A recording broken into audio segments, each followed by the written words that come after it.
Hi friends, எல்லோரும் எப்படி இருக்கீங்க? நேற்று பார்த்தீங்கன்னா சனி பிரதோஷம்னா மகா பிரதோஷம்னு சொல்லுவாங்க.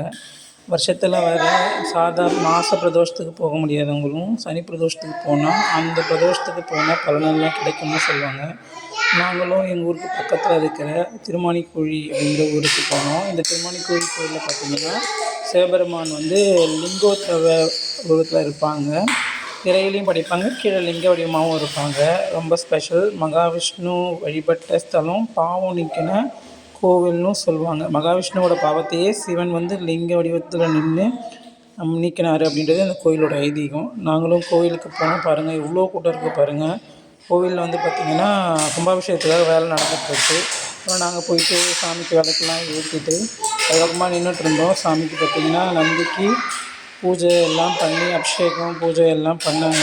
நாங்களும் எல்லோரும் மாதிரியும் வெயிட் பண்ணிட்டு இருந்தோம்.